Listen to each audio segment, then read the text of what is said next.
مساء الخير واهلا بيكم حلقه جديده من فضفضه. وقبل ما نبدا موضوعنا النهارده عايزه اقول لكم كل سنه وانتم طيبين بمناسبه السنه الهجريه، يا رب يجعلها خير على مصر وعلى الامه الاسلاميه كلها. كل سنه وانتم طيبين مني ومن كل اسره برنامج فضفضه. هنبدا في موضوعنا النهارده، هو موضوع مهم جدا وهو التعبير عن المشاعر. التعبير عن المشاعر دي احيانا بنقول ان هي مهاره، في ناس ما بتبقاش قادره، ما بتعرفش تعبر عن مشاعرها، وده بيعمل مشاكل كتير جدا. وبنلاقي ساعات كمان شكاوى كتير من زوجات مثلا بتقول ان زوجها ما بيعرفش يعبر عن مشاعره، او بيقول لها انه بيحبها لكن ما بتحسش بده من طريقه تعبيره. دي يمكن زي ما بنقول مهاره احيانا بنحتاج لازم نتعلمها، لان بتعمل مشاكل مش بس بين الزوجين، حتى مع الام. ممكن نلاقي احيانا اهالي او ام ما بتعرفش تعبر عن مشاعرها لاولادها، وبالتالي طبعا كل ده بينتج عنه مشاكل في العلاقه، مشاكل بتنتج عن الجفاء او بنسميه احنا الجفاء. ممكن ما يكونش جفاء، ممكن يكون عدم قدره على التعبير، او الشخص ما عندوش الملكه. لو قدرنا نسميها ملكه هنفهم اكتر عن موضوعنا وفوائد التعبير عن المشاعر واضراره من ضيفنا اللي مشرفنا النهارده دكتور احمد علي مصطفى، استشاري الطب النفسي والمخ واعصاب. اهلا بيك يا دكتور. اهلا بيك يا دكتوره رانيا، وكل سنه وانتم طيبين والساده المشاهدين كلهم طيبين، وسنه ان شاء الله سنه جميله وسنه يبقى كلها نجاح للناس كلها ان شاء الله. يا رب يا رب، كل سنه وحضرتك طيب. طيب نبدا قبل ما ندخل في موضوع القدره على التعبير عن المشاعر، او لو قلنا نسميها ملكه او مهاره، او ازاي دي ممكن نوصل لها. يعني نعرف الاول ايه هي المشاعر، عشان برضو نفهم ايه اهميتها اصلا ان احنا نعبر عنها في حياتنا. تمام. هي طبعا المشاعر ككلمه لغويه المقصود بها يعني مجموعه من الاحاسيس والعواطف اللي البني ادم بيحاول يوصلها للغير ويعبر بيها عن اللي بيحس بيه داخله. المشاعر دي متنوعه، مشاعر حب، مشاعر غضب، مشاعر غيره، مشاعر حماس، مشاعر كسل. المهم انها بتعبر عن احساس وعواطف. وهي فعلا المشاعر دايما لما الواحد يقول مشاعر بيبقى نفسه يعبر عنها، لان عدم التعبير عنها بيبقى مشكله جوه الشخص، بيحس دايما انه جواه نوع من انواع الكبت. لذلك حتى يعني الواحد لسه راجع من الحج، حتى هي اسمها المشاعر، مشاعر الحج، دليل على ان انت بتعبري عن حبك لربنا وعن احساسك بايمان معين او بقدره معينه ربنا سبحانه وتعالى، بتعبر عليها بمشاعر. المشاعر دي بالرغم انها الواحد بيفهمها انها اطلع بخلاف كده، لكن ممكن، لكن ما فيش شك ان لما اشوف ابويا بيتصرف ازاي، الحنان بتاعه، العنايه بتاعته بيا، بيعبر عن مش بس حبه ليا، بيعبر كمان عن حبه لزوجته. يعني لما يلاقي الابن الاب والام بيعبروا عن محبتهم لبعض قصاد ولادهم، ده هيبقى النموذج اللي هو شايفه بالظبط كده. لا وكمان بيدي للابناء، بيصلهم نوع من انواع الاطمئنان. عدم وجود استقرار في البيت بيخلي دايما الابن والبنت حاسين انهم مهددين وان البيت ده ما فيهوش حب وكده. طب يا دكتور، هل القدره على التعبير عن المشاعر زي ما قلنا مش تعبير وخلاص باي طريقه؟ ما في ناس كتير ممكن تعبر عن مشاعرها زي ما قلنا بشكل سلبي، بشكل ينتج عنه ضرر. القدره على التعبير الايجابي والفعال بشكل فعال، يعني ده يعتبر مهاره او ملكه عند الشخص؟ مهاره كبيره جدا طبعا. احنا دايما بنقول ان الشخص اللي بيعبر كويس عن مشاعره وعن احاسيسه ويوصل للاخرين بصوره كويسه هو مين؟ هو القائد. انت بتلاقي اعظم القاده حتى في الدول بتلاقي عنده ملكه الخطابه، ان هو بيعبر بالكلام كويس، بيعرف يوصل للناس مشاعره، بيعرف يحمس الناس عشان يقفوا جنبه. فلذلك تلاقي حتى في الاوقات العصيبه في الدول القائد اللي عنده البلاغه والفصاحه تلاقيه يخلي الشعب بتاعه يقف وراه بتعبيره الجيد عن مشاكله، وعن ان هو بيحمس الشعب بتاعه، بيحمس. وده مش على مجال رئيس الجمهوريه بس او رئيس القاده الكبار، لا ده حتى في مجال عملك. انت في مجال عملك عندك التيم بتاعك، لو انت التواصل في المشاعر بينكم، حتى تلاقي التيم بتاعك اذا كان في التلفزيون او في مدير مستشفى او رئيس قسم في اي مكان، تواصله بالمشاعر مع الناس واحساسه بيهم هيخليهم حتى اذا كان في قسوه شويه في الشغل او في يلاقي المحبه دي عوضت، الراجل ده بيقف جنبنا، انا ممكن اتاخر معاه في الشغل شويه، اقعد معاه زياده. حتى مع الابناء زي ما حضرتك قلت في التربيه. طب احنا بمناسبه الكلام ده يا دكتور عندنا تقرير هنطلع نشوف راي الناس برضو في الشارع ونرجع نكمل كلامنا.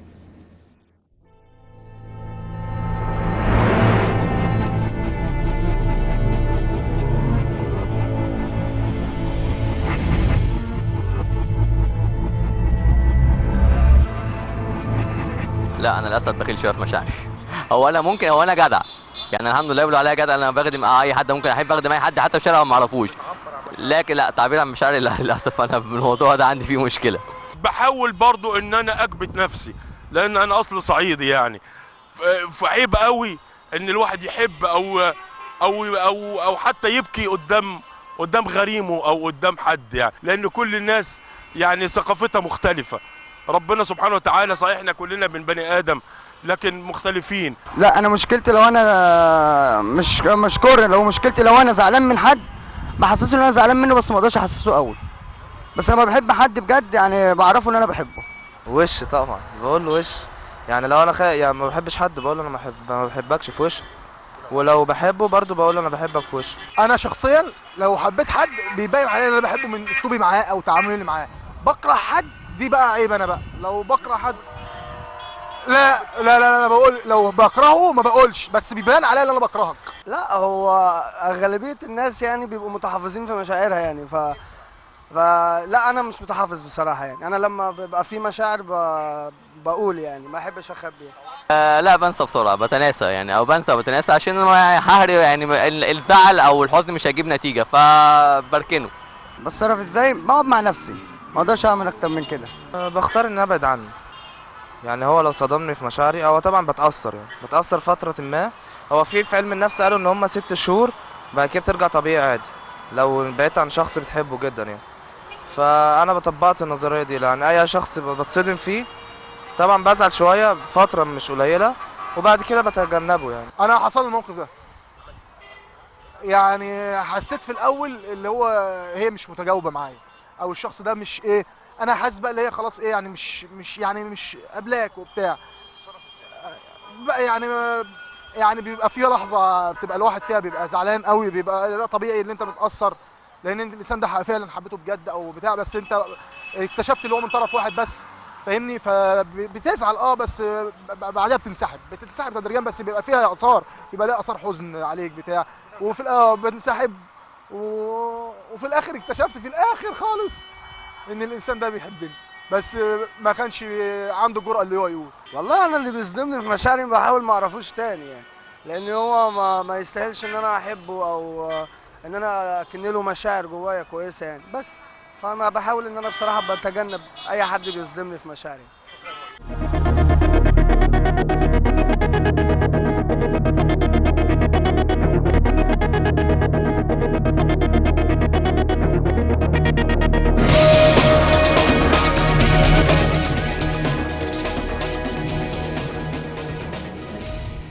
شفنا رأي الناس في الشارع يا دكتور، وشفنا بعض يعني كلام كده الغريب شويه. واحد قال لك قدام غريمي ما عبرش عن مشاعري خالص، اللي هو الفكره اللي اتكلمنا فيها الجمود كده، ان هو ما يبينش مشاعره. هو احنا سمعنا طبعا يعني في واحد قال لك اللي بكرهه اقول له بكرهه، دي برضه ناحيه ثانيه ان احنا عايزين هنتكلم عن ازاي اعبر عن مشاعري حتى لو يعني هضطر ما يبقاش صريحه قوي طبعا يعني. ما هو زي ما انت قلتي احنا هنعلق كده على شويه الكلام اللي قاله الساده الافاضل. يعني طبعا احنا بنقول ان المشاعر دي لازم بيحكمها قواعد. يعني المشاعر دي ممكن تكون مشاعر سيئه تجاه شخص، لازم انت تبقى عارفه ازاي الشخص ده هيستقبل الكلام ده، فلازم تكوني حذره. الشخص ده ممكن كلامك بطريقه معينه يتقبله وبنفس الطريقه وبطريقه ثانيه ما تقبلوش. ممكن الشخص ده يكون شخص اساسا غير سوي وظالم، فبالتالي ما فيش فايده خالص انك تعبريه عن مشاعرك السيئه انه هيأذيكي مثلا. فاذا المشاعر السيئه لازم يكون لها ضوابط، اسلوب معين عشان تصلي للي انت عايزاه. انت مش المفروض ان انت لو في مشاعر، احنا دايما بنقول احنا بنكره التصرف ما بنكرهش الشخص.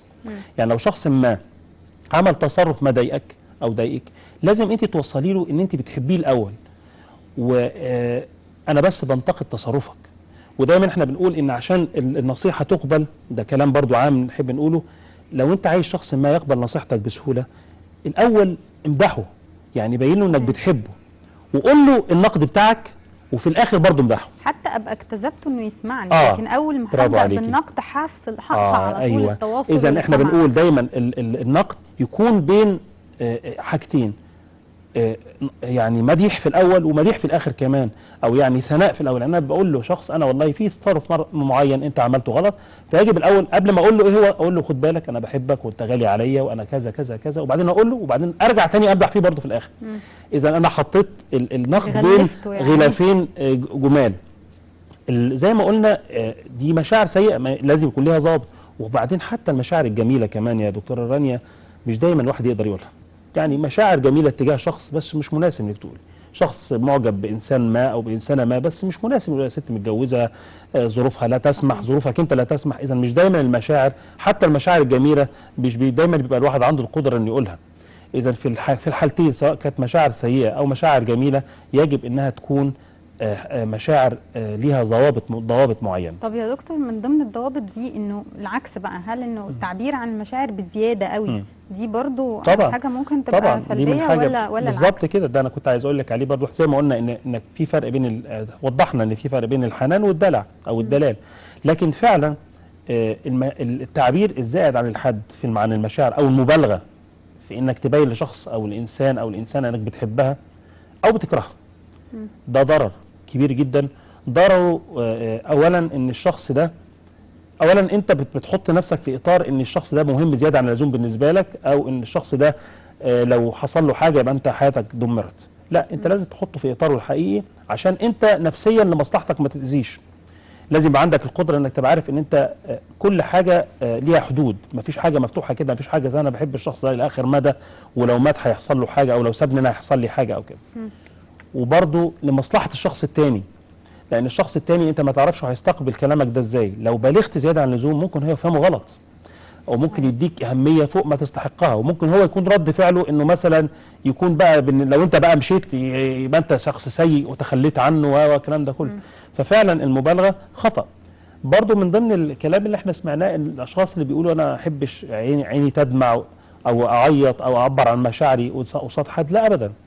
الرسول عليه الصلاه والسلام بكى لما مات ابنه، وبكى لما ماتت زوجته، وكان دايما الرسول بيؤثر عنه انه كان بيدمع، وده اقوى الرجال واكثرهم صلابه وتحملوا المشاق، واقوى الرجال عينيهم بتدمع مش نتيجه ضعف، نتيجه مشاعر. هي الفرق بين الضعف والمشاعر. ليه يا دكتور في ثقافتنا، مش في ثقافتنا بس، يعني هنلاقي في ثقافات كتير يعني حتى يمكن بره كمان نلاقي احيانا برضه بيبصوا لها بنفس النظره ان الراجل عيب انه يبين مشاعره لو حزين زي ما حضرتك بتقول انه يعيط، او يعني جايه من ايه؟ يعني ليه والله يمكن جايه لان في بعض الصور ساعات بتبقى برضه مش مناسبه. يعني في بكاء الرجل مختلف عن بكاء المراه. عدم مش دليل على الرجوله ان انت تبقى قلبك قاسي زي ما قلنا والدنيا تتهد حواليك وانت ما تبينش انك متاثر خالص، او ان انت تكون قاسي القلب زي ما احنا قرينا قلت لك الايه القرانيه الكريمه. لا، انت الراجل ممكن تدمع عينيه لكن مش بينزل على الارض ويصرخ يعني بالظبط. لكن الراجل مش عيب. حتى انا عايز اقول لك ان نفسيا من الناحيه النفسيه ده بيخليه اكثر قربا من الناس. يعني لما تخيلي لما قائد عظيم او رئيس كبير قصاد شعبه يتاثر مثلا ان في شخص مات من الشعب او حادث حصل فعينه تدمع قصاد شعبه، ده بيخليه اكثر قربا. الشعب بيحس ان الشخص ده عنده منه إنسانية، قريب منه زيه. قريب منه. دايما يعني التفاعل التلقائي بيخلي الشخص قريب من الاخرين. صحيح. التصنع ان انا ما فيش فايده ان انا قاسي واخش بقى جوه الاوضه اعيط، لا، خلي عواطفك مريحه او براحتها وفي نفس الوقت بدون مبالغه زي ما احنا قلنا. فالاب اللي يعني يبقى باين لاولاده ان هو دايما جامد وان هو ما ينفعش، لا ابدا، خليك طبيعي مع اولادك، لان اولادك هيحبوك اكتر لما يحس انك حنين عليهم وان انت بتتفاعل معاهم. فبالتالي ده مش دليل قوه خالص ولا دليل ضعف. بالعكس. طب يا دكتور ايه الاسباب اللي بتخلي واحد ما عندوش بقى، واحد او واحده يعني بالذات كمان لو اتكلمنا على الست او الام اللي ما بتبقاش عندها قدره على التعبير عن مشاعرها سواء بقى مع ولادها، هتلاقيها كده زي ما هي مع زوجها هتبقى مع ولادها مع كل الناس. ايه السبب اللي بيخلي حد بتختلف من شخص لشخص انه مش عارف يعبر عن مشاعره؟ طبعا هي طبعا بتخضع لعوامل كتير جدا. اولا لو اتكلمنا من البدايه خالص من الامور من العوامل الجينيه، في ذكاء الواحد بيتولد فيه، في ملكات الواحد بيتولد بيها بيبقى عنده القدره انه يعبر احسن. واحنا دايما بنقول الشاعر ده مثلا، الشاعر اللي بيكتب شعر ده عنده قدره عاليه جدا انه يعبر بالكلام، ده ذكاء. يعني مش اي حد يقدر، ممكن انا وانت وواحد تاني يكون عندنا نفس الاحساس، لكن في واحد منا يقدر يعبر عن ده كويس بكلام بقى، بتعبيرات وجهه، بتصرفات. دي ملكه، لان دي حاجه جينيه. وفي كمان عوامل اجتماعيه، ان انا ناشئ في بيئه عاطفيه، شايف الحب بيغمرني، شايف الناس الام بتعبر عن مشاعرها، والابويا بيعبر، والاخواتي بيعبروا، وفي بيئه عاطفيه. واحنا دايما على فكره احنا هنا في مجتمعنا المصري مجتمع عاطفي. في مجتمعات تانية زي ما احنا اتكلمنا قبل كده في كنا مش عارفه ليه. نعم كنا زمان لا بس برضه يعني لا يزال يا دكتوره رانيا احنا مختلفين عن مثلا البيئه الصحراويه او الجبليه. حتى شوفي كده لما مثلا يحصل ظرف وفاه عندنا، لا يزال لحد دلوقتي شوفي الانفعال الاهل والجيران، وشوفي نفس ده لو حصل في بلد مثلا ليها طبيعه صحراويه شويه. مجتمعات اخرى يا دكتور، بس احنا فعلا اتغيرنا. يعني احنا زمان كان يمكن في القدره دي على التعبير باينه اكتر، كان ليها اهميه عند الناس اكتر. يعني انا معاكي ما انا معاكي. احنا برضه عايزين نعرف ايه الاسباب، ايه اللي ممكن يخلي الشخص من الاول زي ما حضرتك بتقول الاسباب ان هو اصلا كده، او انه كمان يتغير ما يبقاش كده. انه يبقى اصلا كده زي ما قلت لك، ليها عوامل جينيه وليها عوامل اجتماعيه، والمجتمع اللي احنا عايشين فيه وطبيعه الحياه اللي ما بقاش فيها التواصل بالمشاعر بيننا وبين بعض زي الاول. كل واحد زي ما قلنا في جزيره منفصله، في التلفزيون بتاعه، في الكمبيوتر بتاعه، في الموبايل بتاعه، فاصبح التواصل في المشاعر مش موجود.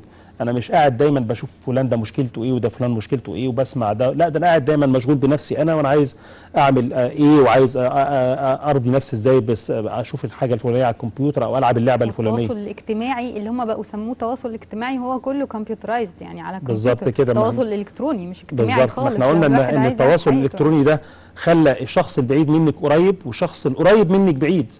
البعيد عنك في امريكا ممكن تقعد تكلمي واحده تكلم صاحبتها اللي في امريكا ب6 ساعات، بينما اختها اللي قاعده جنبها في نفس الاوضه ما بتتواصلش معاها خالص. فهو فعلا قرب البعيد جدا، لكن القريب بعده جدا، فبقت جزر منعزله. في بقى كمان يعني في امراض بتخلي التعبير عن المشاعر مش موجود، وده يمكن جزء مهم احنا عايزين نتكلم فيه برضو بسرعه. ان هي المشاعر دي عباره عن ايه؟ المشاعر دي لو اتكلمنا شويه خرجنا بره الاطار يعني الفلسفي شويه، لكن لما نتكلم بقى طب، المشاعر دي عباره عن كيمياء. شويه مواد بتتفرز من مراكز الانفعال في المخ، سيروتونين، دوبامين، استايلكولين، ادرينالين، ثايروكسين، مواد بتتفرز بنسب معينه بتديك الانفعال. اذا احنا في الامور في الاحوال العاديه لو مركزنا الانفعالي كويس، المشاعر هتبقى منضبطه ومتناسبه مع الحدث ومنسجمه مع الاحداث وهكذا. في بعض الامراض بيصاب بها الجهاز العصبي، الامراض النفسيه بتعمل خلل في مراكز الانفعال دي، فبينتج عن ده ان اما ان الشخص ده المريض يكون مشاعره منفلته، يعني مبالغ جدا في مشاعره، حبه مبالغ فيه، كرهه مبالغ فيه، غضبه مبالغ فيه، غيرته مبالغ فيها. وفي امراض يعني اللي حتى اللي ممكن يبقى عصبي قوي وغضبه مبالغ فيه بتلاقيه برضو يعني حتى في المشاعر الايجابيه كمان مبالغ فيه. طبعا غالبا العصبيه بتبقى من الناحيتين، يعني في الحب وفي الكره. فاما ان يكون المرض ده بيسبب انفلات في المشاعر فبتبقى انكنترولبل، يعني بيبقى حاجه كده منفلته، مبالغه في الحب وفي الغضب وفي الغيره وفي الشك. واما ان يكون مشاعر متبلده اللي احنا بنسميها عندنا في الطب النفسي، الشخص يقول لك في بعض الناس ده عنده بلانت افكت، يعني مشاعره متبلده، ما فيش مشاعر. حاجه تبسطه تلاقيه مش باين، حاجه تزعله مش فارقه معاه. ودي يمكن يعني معروفه عندنا في امراض زي امراض الفصام، سكيزوفرينيا وكده. وفي امراض العكس، اضطراب مثلا النفسي او اضطراب ثنائي القطب البايبولر، ده بتلاقي فعالات متضاربه، مره شويه تلاقي شخص سعيد جدا ومبسوط ومنطلق ومبالغ في هذا الانبساط لدرجه انه يبقى منتقد، انت يعني بيخرج عن وقاره الشخص. وفترات تانية يخش في حزن شديد جدا واكتئاب شديد جدا وعصبيه شديده جدا. اذا الامراض النفسيه ساعات بتبقى سبب في انفلات المشاعر. اذا احنا بنقول ان لما الشخص يلاقي نفسه خرج في مشاعره عن طبيعته، يقول دي مش طبيعتي، انا كنت بتكلم كويس. اذا انت خد بالك انك ممكن تكون عيان لما تلاقي نفسك. ده ما بيبقاش من الصغر يا دكتور، يعني ده ممكن حاجه تبان على كبر. يعني ده مرض. واحد ممكن يكون طبيعته طول عمره هادي وطول عمره بيتواصل مع الناس بسهوله، وفجاه تيجي لي المراه او الراجل يقول لي انا في شغلي بقوا الناس مش طايقني، يقولوا انت مختلف، انت غير متحمل، احنا مش عايزين نشتغل معاك، احنا طب انت كنت كده؟ لا، ده انا حد من 6 اشهر فاتوا كنت غير كده خالص. اذا ده شيء جد. دي هنا المشكله بقى اللي بقول لك عليها، دي هنا كيمياء، حصل خلل في مركز الانفعال، يعني فاصبح التعبير عن المشاعر مش منضبط. يعني انتوا يا دكتور لما بيجي لكم كيسز زي دي، فكره ان هم في اكستريمز كده زي ما بنقول، يعني دي بتحاولوا تبحثوا عن الناحيه الطبيه، السبب الطبي لو هو اصلا ما كانش كده. طبعا، ما هو الدكتور، عشان في ناس كتير بس ممكن تسمعنا تقول ده ايه ده، انا اكستريم في كل حاجه، حب او غضب. هنا دور الطبيب. تغير. هنا دور الطبيب النفسي لما بيجي له الشخص اللي بيطلب مساعدته، انه الاول بياخد تاريخه، بيقعد معاه قعده طويله عشان يعرف الشخص ده شخصيته الاصليه كانت ايه. هل دي شخصيته الطبيعيه؟ هل مجرد الحادث اللي حاصل دلوقتي اللي خلى الشخص ده يجي له ان هو لقى ان الامور بقى مبالغ فيها شويه، ولا الامور بقت ضد للضد، يعني بعد ما كان هادي جدا بقى عصبي جدا، ولا الشخص ده اصبح متبلد المشاعر؟ هنا بنقدر نعرف اذا كان ده من صلب شخصيه الشخص، يعني هو الشخص ده عنده ضعف في الذكاء العاطفي اصلا من الاول، وده محتاج مجهود كبير جدا وجلسات نفسيه طويله جدا عشان يتم تعديل ده، ولا الشخص ده ناتج عن اضطراب ما في الشخصيه، ناتج عن ظروف معينه مر بيها، ولا ده مرض.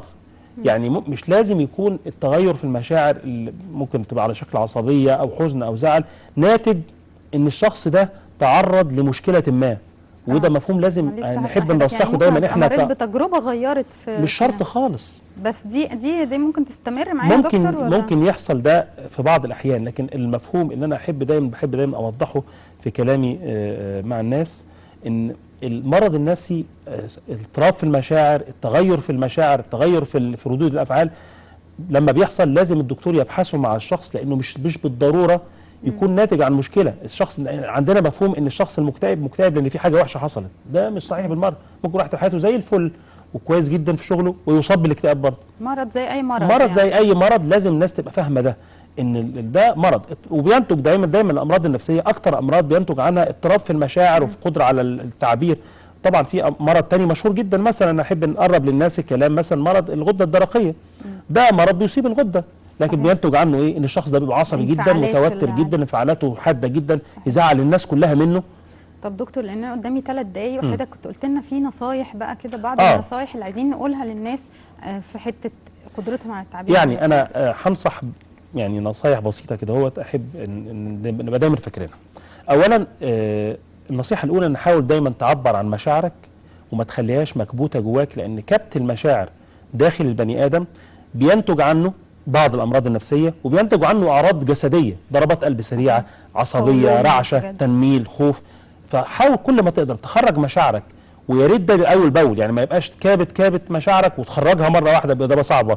اول باول تحاول تقعد مع زوجتك، مع صديقك، مع زميلك في الشغل، مع الشخص اللي انت بتحبه، تعبر له عن مشاعرك اول باول.